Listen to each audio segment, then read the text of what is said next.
Le personnage pour nom Paul-Émile Lemay. Dans la nouvelle, le personnage de Paul-Émile, qui a un autre nom, qui a un nom italien, évidemment, il est plus méchant un peu, plus mesquin, plus manipulateur, plus... puis on l'a, nous autres, on a décidé de pas tomber là-dedans, d'être plus dans le gris que dans le noir, la pauvre, malheureuse femme et le méchant mari. Nous autres, c'est deux êtres humains qui ont des différences. Donc, lui, Paul-Émile, la façon que je le vois, c'est quelqu'un qui refuse d'être soumis, malheureux. C'est une autre époque aussi, donc les rapports hommes-femmes à cette époque-là étaient différents d'aujourd'hui. En partie, la femme au foyer, l'homme qui travaille. Tu es un homme, tu travailles, tu prends un petit coup avec la boisson, puis des fois, ces hommes-là étaient un peu agressifs avec les femmes. Il y avait un côté comme ça, tu sais, une inégalité. Paul-Émile n'est pas violent comme tel. Il prend un petit coup. Il y a des choses à cacher pour éviter les conflits. Moi, c'est comme ça que je le vois. C'est quelqu'un qui veut vivre sa vie, puis qui veut, qui veut être fier de lui, qui veut pas se laisser écraser. Fait que ça crée des conflits.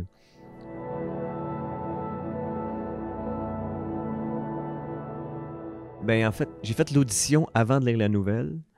Fait que j'avais déjà, je m'étais fait une idée déjà. Puis, étant donné que j'ai décroché le rôle avec cette performance-là, je me suis dit que j'étais sur la bonne voie, comme ça. Puis Bernard avait aimé ça comme ça aussi.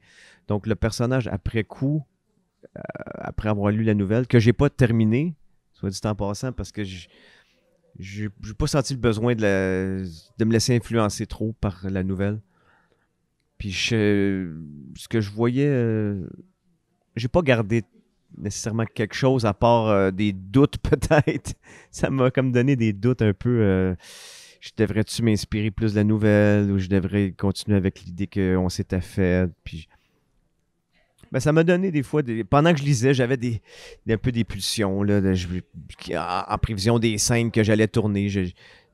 Dans l'écrit, il y a plus de détails. Là.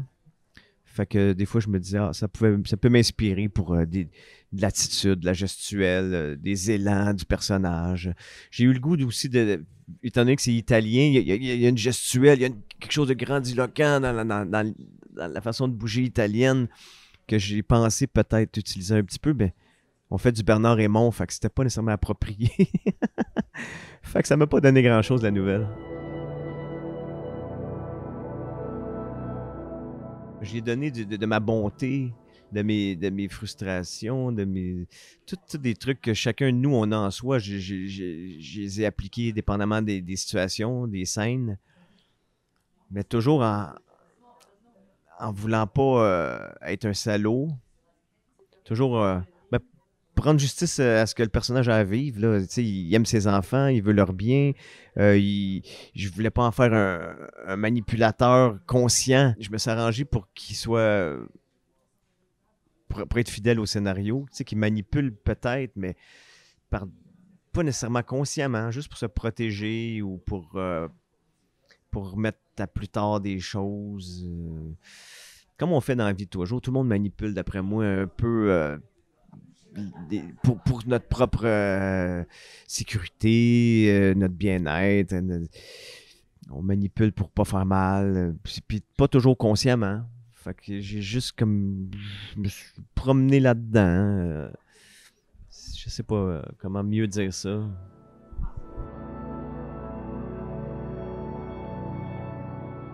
Les motivations qui le mènent à retourner chez sa femme au début?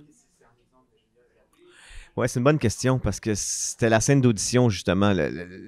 Quand il vient s'expliquer à sa femme, là, c'est sa deuxième visite, je pense. Première visite, ils sont assis à table, il fait juste essayer de. Mais c'est parce que dans la nouvelle, il était clairement en train de manipuler, d'essayer l'attendrir en faisant pitié. Il jouait la pitié à l'italienne pour que. Oh, je suis désolé, crois-moi. Puis après ça, il sortait de là, puis il se frottait quasiment les mains avec un rictus. C'était pas ça qu'on voulait. Fait que vivre ces mêmes moments-là sans être manipulateur, c'est ça. Qu'est-ce qui pousse le personnage à faire ça? Fait que moi, j'ai décidé qu'il voulait absolument mettre les choses au clair. Il y avait sur la conscience une grande déception d'avoir abandonné quelqu'un qui était son amoureuse véritable depuis leur jeunesse. Fait que c'est sûr qu'en faisant ça, en expliquant pourquoi il avait agi comme ça, où il en était aujourd'hui, les regrets qu'il avait, plutôt que de la manipuler dans le but qu'elle prenne en pitié puis qu'elle l'aide, c'était pour mettre les choses au clair, tout en se doutant, en sachant que ça pouvait éventuellement lui servir aussi, mais il, il- il se cachait peut-être un peu la vérité à lui-même qui était en train de manipuler pour s'aider éventuellement. Il voulait pas nécessairement le croire, mais c'est ce qu'il faisait un peu en se mentant. C'est un peu ça que j'ai fait, je pense. J'ai fait comme s'il voulait pas croire qu'il pouvait agir de façon manipulatrice, mais c'est ça qu'il faisait quand même. Fait que j'ai trouvé une raison humble, honnête, ben honnête en tout cas. Euh, comment on dit ça? De façon respectable de, d'agir.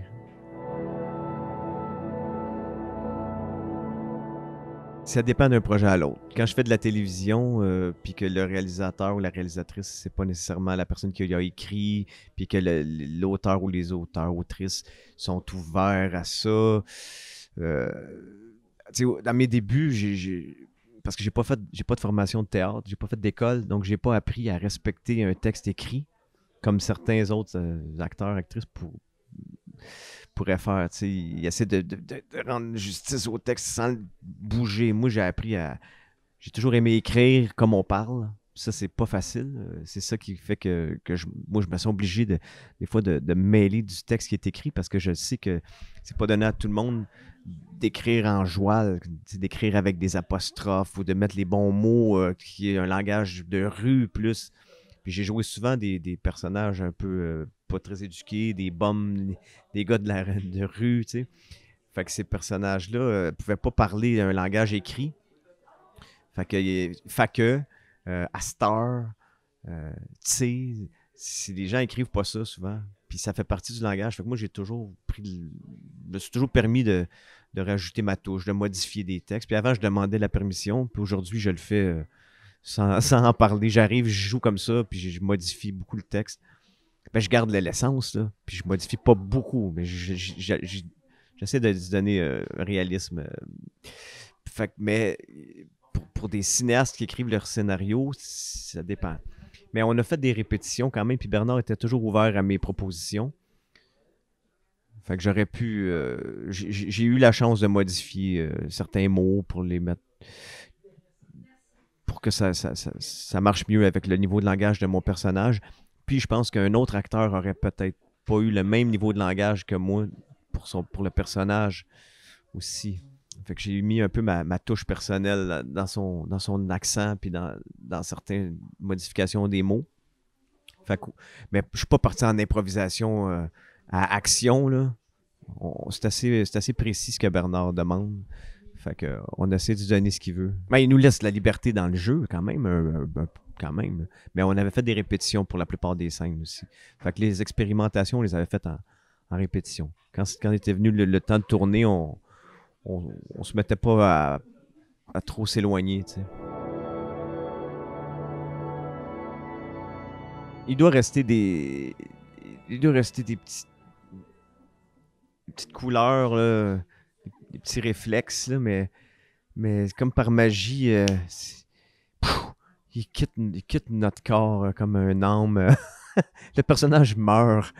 Puis, puis une des façons, c'est ben déjà, c'est les vêtements. Fait que là, tu remets plus ces vêtements-là. Chaque fin de tournage où tu remets ton linge, tu redeviens un peu plus toi-même. Quand tu remets l'habit du personnage, il revient aussi, tu sais. Mais aussi, c'est la tête, c'est la moustache. Quand tu joues un moustachu, puis t'as fini pour de bon ton tournage, t'enlèves la moustache, puis ça libère. Oui. Je suis issu de la bande dessinée depuis que je suis tout jeune, enfant. J'ai lu beaucoup de bandes dessinées. Je regardais beaucoup de films. des dessins animés. J'étais un grand consommateur d'histoires, de personnages. Je pense, au-delà de l'histoire, c'était souvent le style puis les personnages qui me parlaient. Puis je dessinais beaucoup. Puis je dessinais surtout des personnages. Fait que j'ai créé beaucoup, beaucoup de personnages avec le crayon et le papier. Un jour, quand l'envie m'a poigné de devenir acteur, j'ai troqué le papier et le crayon pour la chair, l'os et les vêtements. J'adore livrer des personnages. J'aime vraiment livrer des personnages. L'histoire, c'est pas moi qui l'écris. Fait que j'essaie de rendre justice, de faire plaisir à son auteur, son autrice, d'être juste, de participer, d'en rajouter dans le bon sens aussi, parce que c'est toujours un peu un work in progress, là. Fait que j'essaie de rajouter ce que ça m'inspire en allant dans la bonne direction. Mais pour avoir déjà écrit et réalisé, j'aime beaucoup aussi écrire et réaliser. Je trouve que ça rapproche de... On devient un peu Dieu quand on réalise. Puis quand on est acteur, on est un peu Jésus. Merci, on va finir sur cette note-là, Martin. Merci beaucoup. Amen.